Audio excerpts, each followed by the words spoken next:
అందరికీ నమస్కారం అండి. శైలజ వినిపించే కథల ఛానల్కు స్వాగతం. ఈరోజు మనం జొన్నలగడ్డ నారాయణమూర్తి గారు రచించిన చెడ్డ వార్త అనే కథను విందాం. ఈ కథ మార్చి 1983 చందమామలో ప్రచురింపబడింది. సీతయ్య చాలా బద్ధకం మనిషి. అతడు సోమిశెట్టి దుకాణంలో పనిచేస్తుండేవాడు.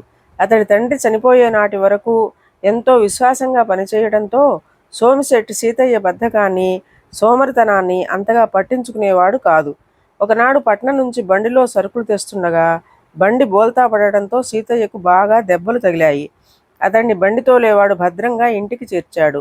వైద్యుడు అనంతాచార్యులు గారు వచ్చి గాయాలకు కట్టుకట్టి వెళ్ళాడు. సోమిశెట్టి కూడా సీతయ్యను స్వయంగా చూడవచ్చి, ప్రాణాలతో బయటపడ్డావు, అదే 10,000. గాయాలు పూర్తిగా నయమయ్యేదాకా పనిలోకి రాకు, జీతం డబ్బుల్లో కోత పెట్టనులే అన్నాడు.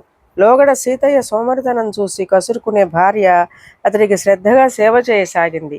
బంధువులు పరామర్శించడానికి వచ్చినప్పుడు పళ్ళు కూరగాయలు ఇచ్చిపోసాగారు. 10 రోజులు గడిచాక అనంతాచార్యులు వచ్చి సీతయ్య కట్లు విప్పి పరీక్ష చేసి జాలిపడుతూ, సీతయ్య, నీకు చెడ్డవార్త చెప్పవలసి వచ్చినందుకు బాధగా ఉన్నది. నీ కీళ్లు బాగా చచ్చుపడిపోయాయి. కనీసం 2-3 నెలలు గడిస్తే గాని నీకు నడిచే శక్తి కలగదు అని మందులు పెట్టి తీసుకుని వీధి వాకిలికేసి బయలుదేరాడు.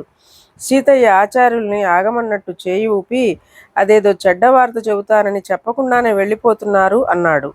ఆచార్యులు ఆ ప్రశ్న విని ఆశ్చర్యపోతూ ఉన్న చోటనే నిలబడిపోయాడు. ఇదండి కథ.